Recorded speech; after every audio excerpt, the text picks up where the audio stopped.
Hey everybody, I'm Maritza Barone, and this is the Things You Can't Unhear podcast. Has there ever been a moment in your life where you heard or read or were told something that you simply could not unhear? Something that caused you to make positive changes so that you could become the best version of yourself? Well, we share this show with access to inspiring and empowering humans who will motivate you to become the happiest, healthiest, kindest, and most compassionate you. Sit back, settle in, and let this be the day you hear something that simply cannot be unheard. Hey there, welcome back to Things You Can't Unhear. What will you hear today that you cannot unhear? Will you make a shift from hearing this episode and picking up something new that could potentially transform your life? Well, there's definitely hope in that, especially with who we are chatting to today. Kelly Carthy joins us. She's a self-embodied leadership strategist, helping people with personal and professional leadership. She's got over 20 years experience working in behavioural change and is dedicated to shifting how people lead in life, in business, and in the world. She inspires people to try something new, make a small move towards what is in our hearts, which can lead us to a more purposeful life. You know when you meet someone and you know instantly there's a connection between you and your values and what you believe? Well, that's how I felt with Kelly Carthy. We chatted for hours after this recording, and then we also agreed to meet at a yoga studio that same night for an unforgettable ceremony. She's a special human helping others to live a limitless life. Take a listen. We're here. Welcome. We made it. Finally. We have been trying to get together for quite some time now, and we finally made it. And you're in my home, in our little studio here, and I'm so pleased that we're having this conversation face to face. Oh, I know. Thank you so much. It is so nice to be in person for a change. Yeah. How did you get into this line of work and this way of living? Well, I've always had a curiosity about human behaviour. I've been interested in personal development, spiritual development since a really young age. Yeah. I had quite a challenge with anxiety and I had an eating disorder at a really early age.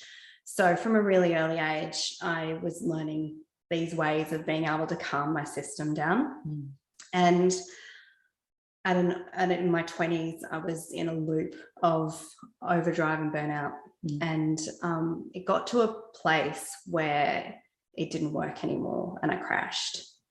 And I really started to recognize how little of my life I was actually living for myself and how much I was living it for other people, and becoming that chameleon of what do they need? Who do they need me to be? Yeah. And how do I show up for this person? And so when it all came back to that lovely question of who am I and what do I actually want from this life? Yeah. And more importantly, who do I want to be in this life? It was scary and exciting at the same time, because I actually got to face off with myself. And I still very clearly remember the year that I committed to just facing off with every part of me that was in obligation to everyone else. So you actually committed. You said this is going to be the year that I make the changes. Yeah, I had the year from hell. Life happened to me from all different angles. I had a young child. I was managing and holding a lot, and it just all crumbled around me. And there was this real recognition that if I crumbled, everything else around me would fall. And the only person who could lead me out of it was me. And the one priority that I wasn't looking after was me. I was really good at caring for everybody else. And that self-care as a to-do list was great. You know, I was healthy, I was fit, I ate well, like I ticked all the boxes, but I was doing it. I wasn't being it. I Right, wasn't feeling embodying it. Yeah. Okay. And to come back to that place was a slow strip away of everything that wasn't who I was. How do you even start?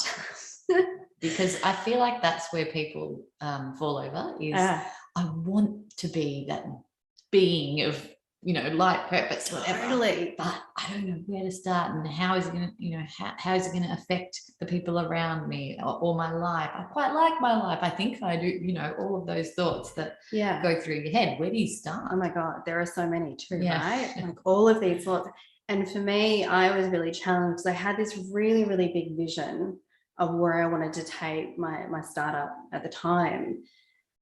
But it required me being a lot bigger. Yeah. And not bigger in terms of ego, but being embodied in everything. And it felt really big. It felt really overwhelming. And it's taking that first step, right? And for me, it was gratitude, and it's always been gratitude. Yeah. Recently, when I had a very challenging situation, the thing that got me through that first day was going, who do I get to be grateful for here? How can I step into a place of really deep gratitude for everything that is here right now? And when we can sit in that place, and it doesn't matter what circumstance you're in, what's going on in your world, how many balls you've dropped or things that are being thrown at you, if you can just come back to that place of gratitude, and it can be as simple as just gratitude for your breath in that moment, find that simplest piece, and then step into that. What am I grateful for in that future? What am I creating in the future? You match those emotions. There's gratitude for what you're moving towards and what you're moving into. And there's a very deep gratitude for now. You get that sense that it's already all here. So people might be hearing this and going, you know, in horrendous situations, I can't be grateful. I can't find the gratitude. But you just experienced quite a heartbreaking situation, and you've just said that you have used gratitude in that situation to make you come out or you know, see things differently. Yeah, totally. I mean, I was running the first retreat in person. So exciting. Yeah. I've been running remote retreats with my clients for the last year through lockdown. And there's been this incredible invisible thread that has moved through us, that has kept us together as this beautiful group. And we'd finally landed in a retreat in Noosa. And the first day was magical, and it was just so nice to be together. And each one of them, they're all in leadership roles. The work that I do is in that inside out leadership, and they all had huge years ahead. They all have huge years ahead, and so much clarity on where they were going, what they were here for, who they are here to be. And day two, one of my clients and dear friends drowned.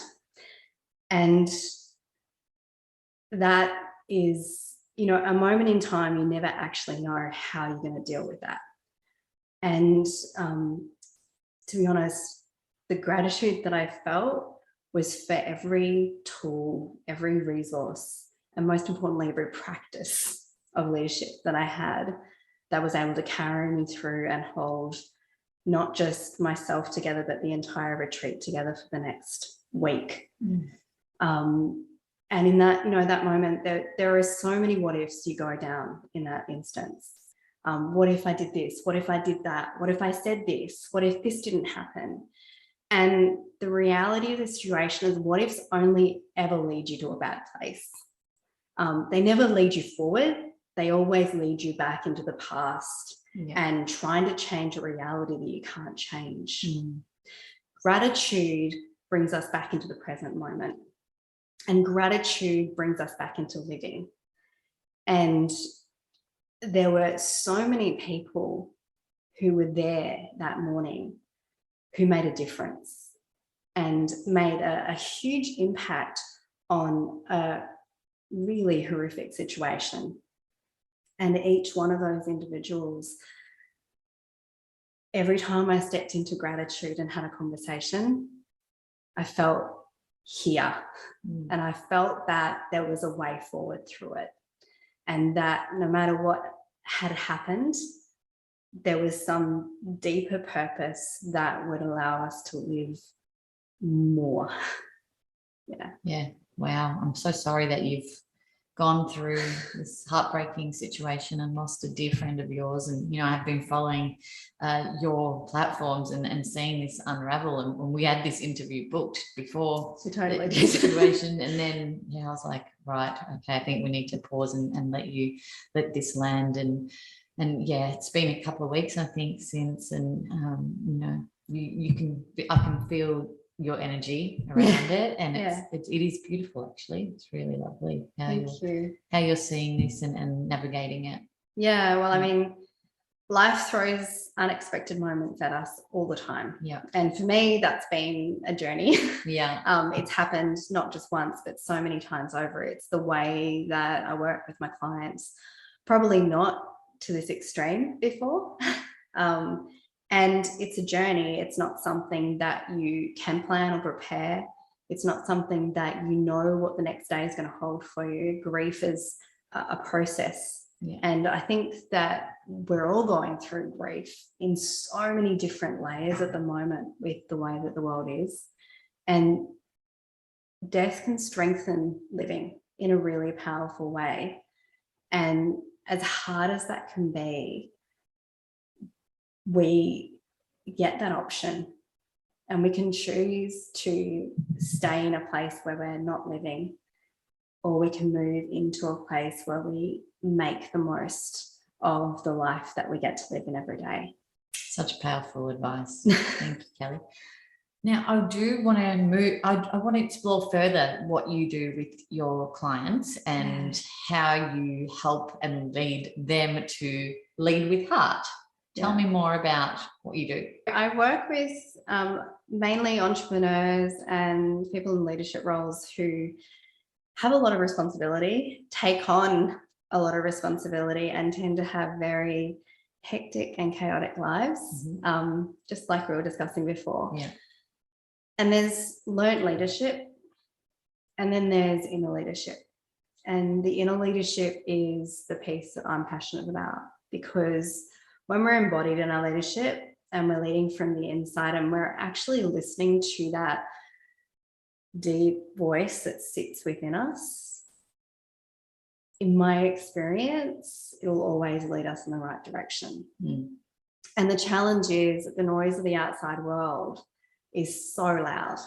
And particularly when you are carrying a team or carrying a family or carrying a company forward, it's even louder, because you feel like you're being pulled in many different directions. And to have the practice of coming back to that center and that place, not just once, but as a practice, is so key to changing the way that we lead, and so key to bringing you into far more authenticity with how you are leading in every single day. You know, it's not leading from like this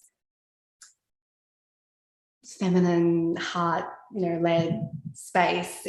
It's so much more than that. It's really leading from a place where you know yourself deeply and you trust yourself enough to be able to say no, to be able to take a step back and know that it's really powerful to be able to pause before doing something. All of those things come from slowing down and tuning in. I love that this is being celebrated more now, because it really should be, especially for people in leadership positions and who have big teams under them. So important for the teams to have someone lead with heart, because if you're actually doing the work and being authentic to yourself, of course it's going to filter into your team. But for an example, I worked as a general manager for a video production company. I had a big team that was working under me, and I remember doing personality tests, those personality tests that go around corporate companies, and mine came back, and it came back that I was highly sensitive. And it was almost shown as a negative, a weakness, I should say, that this particular leader is too sensitive and may make the wrong decisions based on the fact that her empathy is too high. Wow. And I'd actually flipped it and flipped the script and said, this is actually my strength. This is why I 4 years on after leaving this company, I'm strong. I still have strong friendships within that team that I worked with. Yeah. And it goes beyond that. It goes beyond just, getting the job done and delivering the results. If you lead with authenticity and heart, people are always going to follow that, and they're going to feel better for it in their day-to-day jobs. Yeah. And look, relationships are everything, right? The business is built on relationships, and being sensitive, you're going to be more attuned to the subtleties in relationships. The challenge comes when we literally step into someone's shoes and feel what someone's feeling. And there's, a beautiful difference between literally jumping in and being so empathetic that our own emotions are overtaken, to being able to create that boundary where you can support them and really experience how life must be for them, but be by their side. Exactly. And I think that's where kind of empathy and sensitivity gets a bad rap, because you can be vulnerable and you can be authentic and you can be open without taking on everybody else's stuff and without being walked all over. Absolutely. And this beautiful discernment is really what I work on a lot with the clients that I work with, in being really discerning with what is mine to take on and what's not. And how can I have really compassionate conversations, really compassionate relationships, but also still know where I end and other people begin. Yeah. Yeah. What have you seen with your groups and throughout your retreats, and these people that you help have been their biggest challenges when it comes to leadership and finding that, that ability to shift and lead from the heart versus the head? There's a few. So much of it is feeling like time is taking over their life, and feeling like that they're always running out of time, and not having priorities set up in a way that prioritizes time for them, rest, like self-care, but actually integrates it into how they're living their day, so that they're still getting things done, but they're not overcommitting. My clients, when they start working with me, tend to be overcommitting, over-delivering, overwhelmed, and constantly saying yes to things that really they don't have the capacity.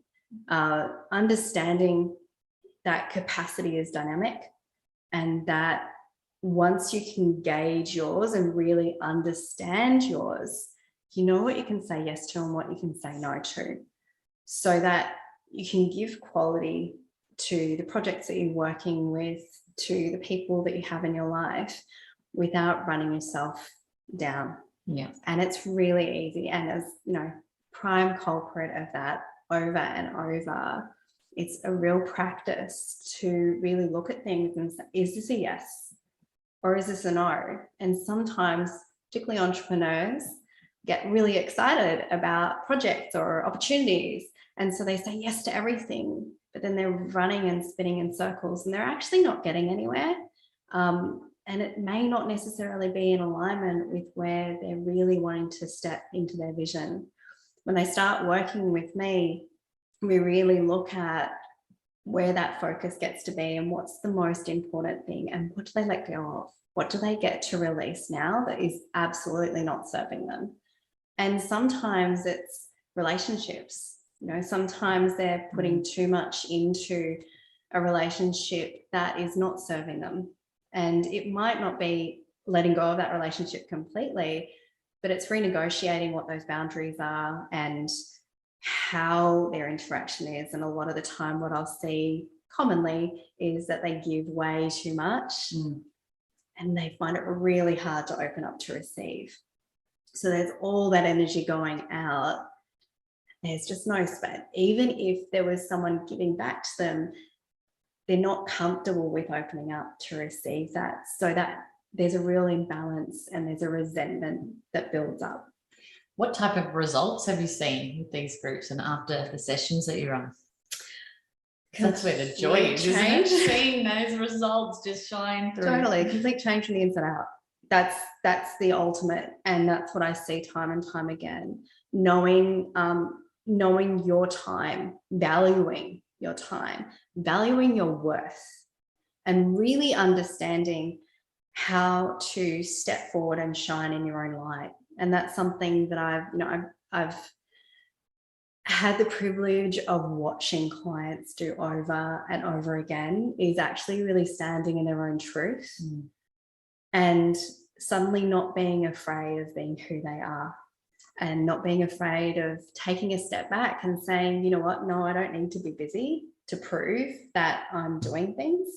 I can actually go and have a swim at midday and I can still be really productive in a completely different way. It's claiming their authority back over their life. I laugh because my husband, who you probably just saw outside, you just met briefly, he lived in a suit, tie and shirt and jacket every day for his whole life from the age of 18 years old. And the last 2 years he's worn shorts and a t-shirt every single day, and he's absolutely never going back, he says. So, it's liberating when you do take that plunge to change the things that you are done with, I suppose. Absolutely. And for some, that's not taking off suit. No, it's not. For some, it's putting it on. Yeah. Right? Yeah. But it's understanding, what is it that I want to create in this script? And it's recognizing that anything's possible. Mm-hmm. And this is the biggest thing, is that I'm very well known to my clients one-on-one and in groups, but letting them know that anything's possible and there's always another way. And they'll come to me with something that's really impossible. No, but this situation has happened and this is going on and this is happening. And I'm like, so there's another way. Let's look at it from a different angle, because our limitations are only within our head and within our experience and with what we conceive as possible. And if something's outside our norms, it's often in our blind spot. And for us to open up to even that possibility, it's really expanding it out more and more and more until you can really experience anything as possible. And the experience part is key. And it's one of the reasons why a lot of with my courses, there's not so much talking and video and teaching and doing. It's audio that drops people into that voice, because at the end of the day, it's not my voice that is going to do anything. It's that inner voice, and it's accessing that through really powerful questions that allow you to unearth what's really there. I'm thinking about a leader in a position of, a high leadership position and wanting to inch into leading with the heart more versus the head. How can you differentiate the two? Like, how would you describe the two differences, and how do you know when you're actually leading from the heart and when you're leading from the head? It's a really good question, and we need both. Like, our heads are there for a reason. Of course, yeah. We need logic. And there are some situations where we really do get to, think with the head. Strategize. And it's, it is an amazing tool. Embodied leadership is when we can actually just drop in deeper and we're not answering really quickly. Yeah. And when we answer in reaction and we are moving constantly like that, we're not able to actually drop into the truth of what we really believe. And that, whether you call it intuition, whether you call it inner guidance, whatever you call that wisdom, it's a slower pace. And there are moments when we might need to use our head to a fast decision. but it only takes a moment to drop into here. But it takes a moment when you're in the practice of it. And the challenge is that we live in this world where we are constantly in our heads, and turning that machine off is just a challenge. And we're constantly bombarded by external stimulation. And stepping away from that can feel a little uncomfortable. And so it's being able to work with the two and have that interplay where you can drop in and find that deeper place of wisdom, and then come back and utilize that genius that's up there to move forward in whatever way you choose. That's really good advice, actually. Just not responding, reacting so instantly, and then not having. This is where we make our mistakes, right? Yeah. You know, to go back to that day that's, you know, so vivid and clear in my head. The thing that we did really differently to what I feel any other group of people would do was we slowed down. And there was not one decision that was made on that day that wasn't made from this deeper place. And it allowed us to process things in a different way. And I feel like there are countless opportunities where speed would have really screwed things up. And this is what I see happening in business all the time. People are under a lot of pressure, and decisions need to be made yesterday. And the challenge with that is that's where the mistakes are made. And I see it time and time again, you know, when I'm working with clients who are in board roles, the amount of times when they come back and they say, I was sitting in the boardroom, I couldn't believe how fast people were trying to make decisions and how many of them were just so screwed up. Yeah. And they lead to mistakes. Yeah. Big mistakes. I remember I interviewed Radek Sali. I've interviewed him a couple of times now. He's the ex-CEO of Swiss Wellness. And he said his greatest tool in business has been meditation. Yeah.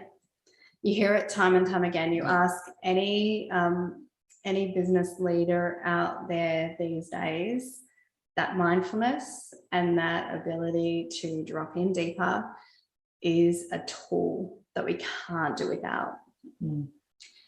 You also talk about micro shifts. I've heard you mention this a few times in a couple of other interviews that you've given. And I love the idea of micro shifts, because obviously you're taking that first step to change and tweaking something that may lead then just tweaking something else. Can you explain it to us? It's the 1% that makes the big shifts and the big trajectory change. And micro shifting, if we go back to what you were saying with, what does someone do? There's, so much that they could do. And this is usually the state they come to me in. There's just so much. I just don't know where to start. And this is why micro shifting is key. And I've used this concept since I was a personal trainer, incrementally changing and shifting weights or challenges of exercises to make it almost deceivingly more difficult, to the point where someone will look back and go, oh my gosh, I can't, how did this all happen? And that's how I see personal transformation happening. Love that. It's not with these big, huge changes, New Year's resolution, it's done in a week. Yeah. Whereas if you commit to what is the smallest thing that you can do to make a dent, that you can do consistently over time and then add to, that commitment becomes an anchor. And that anchor is what allows that transformation to happen almost like effortlessly. And that effortless change is what I'm after, because we're already so overwhelmed with all the things that we need to do. We need to do less and be more present.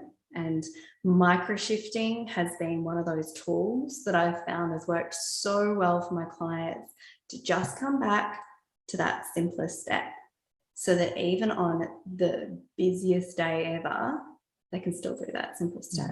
And you can bring that into your everyday life in so many ways. Like, for example, people that I know who want to stop drinking, and they're like, right, I'm not drinking for the next 6 weeks or the next 5 weeks or the next 4 weeks or whatever it is. I'm, you know, doing Feb fast or dry July. But then after that, they'll be like, yes, I did it. And then I can go and get smashed again. Totally. So it's, and that doesn't work because you just continuously chasing your tail. Yeah, I mean, it's a typical yo-yo diet. Yeah. You know, theme. And it's, I used to watch the retreat and then retoxicate. Yes. You know, you detox and retox, and you go away to Bali for, you know, 7 days, having an amazing time, and then come back and have a massive binge, drink and party, and it doesn't work. And that's why I'm so passionate about integration and implementation. When I run my retreats, the whole focus on retreating was being able to take that step back, create those shifts and adjustments. The most important part is when you go back into life. Life is where we play the game. Yes. Life is where things get thrown at us. Yes. And life is where we actually need to be implementing the tools and the resources. Yeah. And so if you've got your busy life with the full schedule and kids going this way and, you know, relationship over here and all of these other things, and then you try and throw a life change in there, the only way that it's going to work and be implemented if it's easy and it's simple and it's doable. Yeah. You know, and it's not in an extreme, and that there is a deeper purpose and a reason why you're doing it. You know, just stopping drinking for a month because everyone else is doing it versus stopping because you know that you really want clarity of thought, you really want to be able to be on your A game, you really recognize it's actually not giving you anything, and that you're finding that you're spending more time hungover than, you know, present. There's your reason, and you focus on how you're going to feel. And initially, for most people, it's not going to feel great because they're going to feel like they're missing out on something. But if they've got that deeper purpose of why they're doing it, and they can be present with the now, how am I feeling now in this moment, and the gratitude for what's coming, then it makes that path and that journey much easier. And trusting that process of the journey is key. Yeah, if you're out there and you're listening to this, choose a little micro shift moment in your life that you can go and integrate. I did it this morning because I was doing research on you, and I was like, okay, what micro shift can I do before I speak to Kelly? And what did you do? Well, my husband has been having cold showers every morning for the last couple of years, and I hate being cold with so much passion. So that's why we've moved to a warmer location. So this morning I was like, my shower takes a while to actually heat up, and I thought, I'm just going to do it. I'm going to jump in the shower. It's going to be cold and I'm going to enjoy it. I did it, and I was actually pissing myself laughing while I was doing it because I was invigorated and I felt amazing. And then after a couple of seconds, I was like, right, I've done that. I need to warm up. And you know, at least I had tried, and I'm going to do it again, and I'll do it longer and longer each day until it becomes easier, until it becomes more of a lifestyle habit, because I know that it's invigorating. I know that it made me feel good. I know it's great for circulation, and it's waking me up at the very least. I was going to say, what's the benefit in the moment that you got? Because that's key. Yeah. It's finding I had a laugh at least. Right? So if you're kind of doing a laughing shower versus laughing yoga in the morning, then you're winning. Yeah. And it cooled me down too. It was surprisingly enjoyable after all of that. I mean, but that's a very small example of. So what's the ultimate goal of that cold shower? Because that's what I'm always looking at with a micro shift, right? Because the micro shift is also this tiny anchor for what's coming. Yes. And so you want it to be like a slice of what that bigger version of the goal is. So if vitality was a thing and you were starting to implement all of these different things so you could really feel that sense of vitality in every day, and that shower was one of those little micro shifts, then it's, do I feel this vitality? Because it's always within us. Yeah. So whether it's joy or whether it's success or whether it's abundance, it's a feeling. It's always living within us. So that micro shift has to have an experience of that emotion.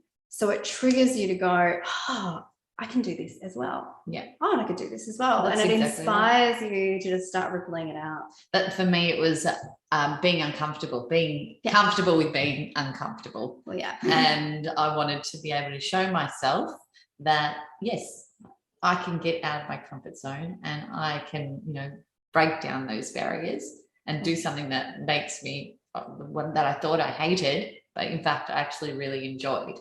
And so that will hopefully create a ripple effect in what happens next in my life. Yeah. So it's so interesting talking to you, and you know, this has felt like 1 minute of conversation. You know, I'm glad that you have your website there and we can access a lot of your work. You've got courses, you've got retreats. Are you planning on running them in real life again anytime soon? Yeah, I'll be running another retreat in May. Yeah, beautiful. And where's that? Noosa. Yep. Yeah. Another excuse for people to come up to Absolutely. the sunny coast. And it's the best time of year here. Yeah. May is so beautiful here. But yeah, more presently, Unlimit is my online course, which I'll be running. I'm launching in the next couple of weeks from our conversation. But it launches regularly throughout the year. But it really is that opportunity for anyone who is in that state of, I don't even know how, because life is just so much at the moment. There's so much going on. I can't even think of taking a course.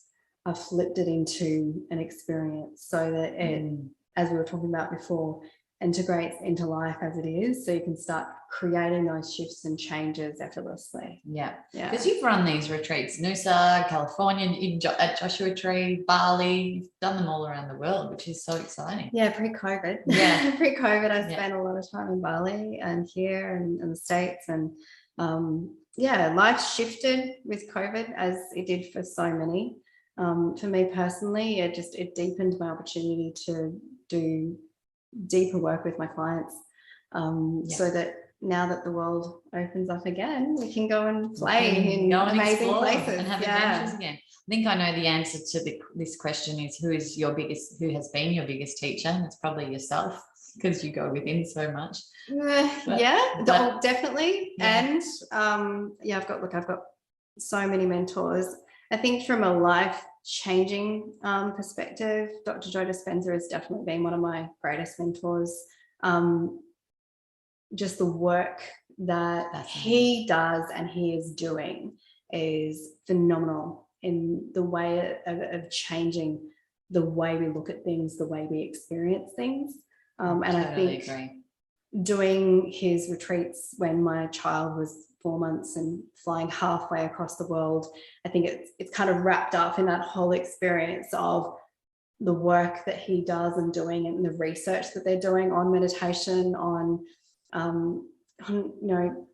things that are seemingly incurable, being able to really overpower with the way that our bodies function from the inside out. I think that's definitely inspired me. There are a lot of people who are inspiring. With Joe Dispenza, I honestly feel I always go back to his books and his work. I've got a bookshelf full of self-development books, but I could read and reread and reread his content over and over again. And honestly, if I had to just throw out all the others and keep his, I think it would really be enough to make those transformations. He's excellent. So I love that you've taken on so much of that learning that you got from him into your work. Definitely shows. Before you leave me, I want to ask you one question. What's something in your life that you heard that you couldn't unhear? That's an easy one. It was, who are you being? It was when you're faced with a challenge, when you're faced with stress, when life feels like it's happening at you and to you, who are you being? And my answer in that moment, when I was asked this question, I was being stressed, I was being angry, I was being pissed off, and I'm like, wow, the world's really reflecting back to me exactly how I'm feeling. And that changed that day. I really started to dive deeper into this. How do we get to be in this world? And the impact of who we are on what is reflected back to us and our lives. Oh, that's true. That hurts, doesn't it? Yeah. And it's not necessarily an opportunity to take blame. It's just that checking yourself. Yeah.